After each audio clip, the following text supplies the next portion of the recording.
to share some news with you that you probably don't want to hear. And this is my opinion, and I'm entitled to it, and you're entitled to yours. But a lot of people like to hate on Trajan. And so in this KVK, on my restart account, pictured here, I played around with 5 DPS marches, and I played around with 4 DPS plus a Trajan march. And I found my results with the Trajan march to be way better.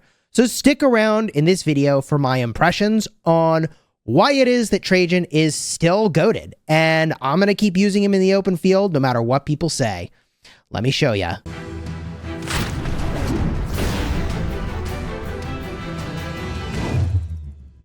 Hello my friends and welcome back. I'm Chisgule Gaming, and unlike in other videos where I have lots of data that I like to be able to show you to sort of prove conclusively-ish whether or not one commander is better than another, in this video, I'm just going to give you my impressions, where I used Trajan in a 5-march murder ball in the open field, and then I swapped him out. So I'm going to talk about the exact combo I was using and the swap out I made for the Trajan. And you can draw your own conclusions. Maybe you'll end up saying, actually, I think you've just proved that CJ is bad. But I don't think that's the right takeaway. I think the takeaway here is that Trajan is still good. Now, should you invest in him?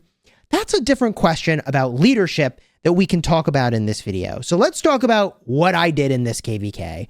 And the 5 marches that I ran are pretty straightforward, although I do want to caveat that right now I'm in a Warriors Unbound KVK.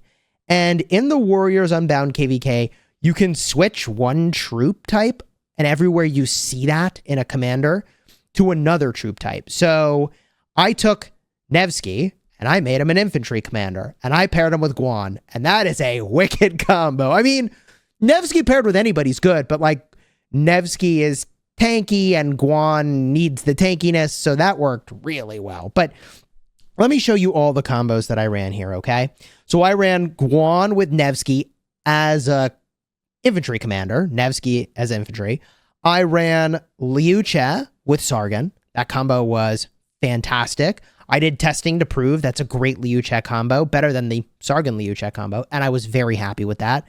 I used Huo with Joan. I used Boudica with Zhuge Liang, because obviously those archers freaking slap. And then I used Trajan with Skippy Prime. Now, people have been hating on this combo for a really long time, but there is amazing synergy here between these commanders. First of all, you boost your skill damage and then do a nice 2,000 damage factor to 3 targets and reduce the health of those targets. That's pretty good. Also, you've got, damage over time effects, which like all these damage factors benefit from Trajan giving you more troop capacity. This combo's great, man. Skippy offsets the slowness of infantry and their march speed, so the infantry march speed is not wasted in the Trajan Skippy combo. I have really enjoyed this combo. Now, it doesn't trade amazingly well, okay? It often trades even or negative. And I would say, the amount of time it trades negative, I trade an equal amount of time positive. So like overall, I would say it's like a net even march. And so the argument people have been making is, Chisgule, bro, you have this one slacker march. Get it the hell out of your lineup, which I understand. So I tried it. What did I try? I tried Skippy with CJ secondary. Now, hey, look, I get that CJ is like a little bit dated and you can do better, but people, seem to think that 5 DPS marches is just going to be better, and it's going to be so much better, you're an effing noob for ever considering the Trajan. Now, allow me to offer you a counterpoint to that information, okay? And while I understand that in Canyon, you can't like attack whatever you want to attack, it's like a weird situation where you can have a tank, right? I get it. But if we look at all the top teams and the performance of a 5-march grouping, Trajan elevates the performance. Trajan, Trajan, Trajan, Trajan, Trajan, Trajan. I bet you that if I look at all the top teams, every single one in every single server that has access to Trajan, they're going to include Trajan. And it's not a coincidence. He elevates a team quite significantly, even if he's not the one getting hit. And the way that you do that is by pairing with a really high damage secondary. And I think Skippy Prime is possibly one of the only commanders in the game actually well suited to be a DPS secondary to Trajan. Now, we could explore this a little bit more, but the skills on Skippy Prime lend themselves to working really well with Trajan. That's why I run Trajan Skippy. And if you want to just see some reports that I've been getting, let me jump in game. I saved a bunch of reports because I realized, like, I'm going to talk about this. I need to show that I can trade positive with Trajan. So let me pull up some of these reports. So I took these pictures toward the end of KVK, fighting against a superior opponent. And I really want to emphasize that for a moment. Like, the opponent we were fighting against has a lot of players that are way harder hitting than the folks are in our kingdom. And, like, it's just facts. Like, they got a player with 47 billion kill points, and they were constantly on the field, and I was constantly clashing with them, okay? So I also want to emphasize that my reports were not always positive. And, like, I live streamed, you can see it. Like, they were not always positive, just to be super clear. But man, I got a lot of really positive reports, and especially toward the end of the KVK, I figured out a secret about open field fighting that I'm going to maybe put in another video. I mean, it's such a powerful piece of information. I'm inclined to share it, but it's like to my disadvantage to share it. It's actually really crazy, but whatever. So let me just show you this, okay? So here are some reports. Boudica with Zhuge Liang. I think I might be swarming a city here. There was one situation where, like, there was a 20 mil power player off territory filling a flag. And so we were rallying the flag, and I was like, I'm swarming this player. I'm just going to zero them, which I did. So some of these reports are going to be a little weird. Here's another report, 73,000 to 233,000. Yikes. That must not be swarming the city, by the way. 76,000 to 155,000. I think I'm just overflowing players' hospitals. You'll know when it's the city reports. You'll see. 65,000 to 175,000. Oh, wait, hold up. This last report, the 76 to 155, that's Trajan Skippy, man. Like, that's a great report. That is a great report, okay? Let's keep going here. This is Huo Joan, 80,000 to 227. I'm actually overflowing this dude's hospital. You'll know when I'm hitting the city. Hold on. Oh yeah, now I'm getting some deads. So this has got to be, this is where I'm certainly not hitting a city. Here's where I am, right? Or maybe, yeah. I got to be hitting the city now. So 32,000 to 185. GG. I don't know. I should take all these reports out with the city hits. I don't know how important those are. Or maybe I'm getting hit by AoE from the flag. I don't know, man. My apologies for not knowing exactly how this went down. 33 to 159 with the Liu Che Sargon. Here is another report, Trajan Skippy, 74,000 to 111. It's not bad. And the thing is that the Trajan is elevating the heck out of all the nearby marches. Oh my God, this is crazy. 68,000 to 282. Now I've got to be hitting the city to 72,000 deads. This one I've got to be hitting the city too. 26,000 deads, bro. Oh yeah. I told you you'd know when we're hitting the city. 73,000 to 461. Hey, yo. Jeez. All right, whatever. 90,000 to 233. Those have got to be city hits. 63,000 to 135,000 and 69,000 deads. I don't know, man. These reports are crazy. This is just field fighting, though. Now we're back to just field fighting. 67,000 to 257,000. All right. Up next, Trajan Skippy, 72 to 119. Positive report. All right.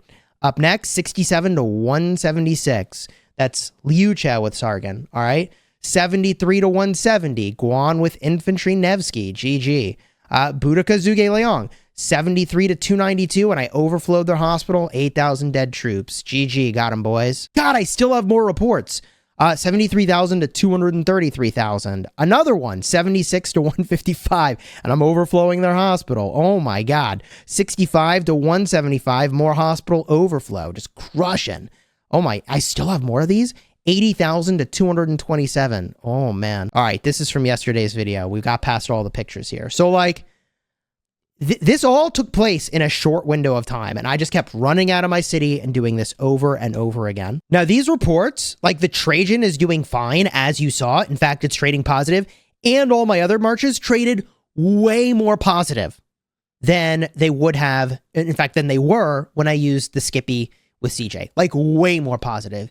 It was actually surprising to me how much better I did here than I did with the Skippy CJ in the same situations. But if we jump back in game for a moment, we do need to highlight the fact that This is not a perfect test, and I don't exactly have I don't know what my perfect way would be to test it. Like, the problem is that when you actually test 5 marches versus 5 marches, Trajan performs poorly, and that is because as your marches start to die off in the duel of a 5v5, your Trajan is now only buffing 4 things, or 3 things, or 2 things, whereas in a proper KvK fight, you're still helping your allies a lot when your marches die. So even though Trajan prioritizes buffing yourself, it still helps out your allies a heck of a lot to be hitting them with buffs. So I don't exactly know how I would test it, but I know that I was much happier, like surprisingly different results when I used the Trajan as the primary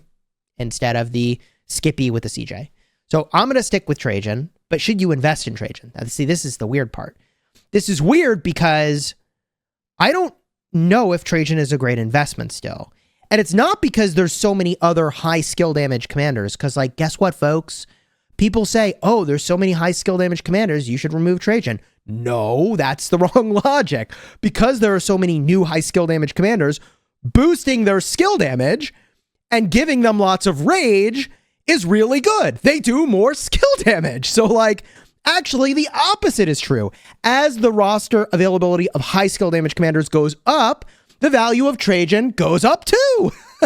Okay? Because now the percentage-based boost is more meaningful, and the extra rage means faster skill cycles with big skill damage. Heck, even the third skill, making the enemy take more all damage, gets better when your marches have more damage factor. So all your other marches having more damage factor is an argument for Trajan scaling up. Am I missing something? Maybe. I mean, but the weirdness of a Trajan, and the reason why I'm not like, everybody go max Trajan, is leadership gear. This is just a huge question mark for me as to, like, is leadership for field? Is leadership for garrison? Like, what is leadership? I think they're moving in the direction of leadership is mixed garrisons, but I just don't know. I actually have no clue what to do with leadership equipment.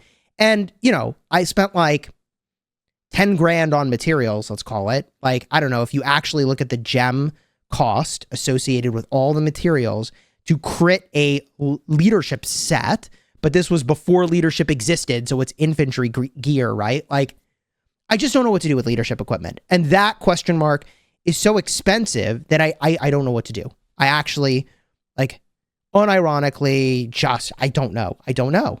It's so expensive to invest in leadership, and it's not, I want it to feel safe, right? But, like, infantry is a safe investment. You know you can use infantry, even if, like, the commanders are maybe not as great for a window of time. Eventually, you'll have plenty of infantry to use. Same is true with archers. Same is true with cavalry. But, like, leadership, I don't know. The same is also true with siege, but that's maybe topic for a separate video. I think in the long run, ranged combat is going to continue to be strong, and more people will eventually adopt it. But because equipment is so expensive and irreversible, I'm kind of in a conundrum here with regard to recommending that you move in on this. The other big downside with leadership is, like, okay, great, now we have leadership equipment, and that gives you stats for all troop types. That has not solved the armament problem, which is only for one troop type. So what are you supposed to do about that? I mean, I went all in on an infantry pairing, and I use 35,000 archers, 35,000 cavalry, and the rest is infantry. And, like, I hope that's good enough, and I maintain my troop count that's mixed, and I hope for the best, right? And that's what I've done on my restart account. And you know, on the main account, I do something similar, but I'll show you the gear I've made.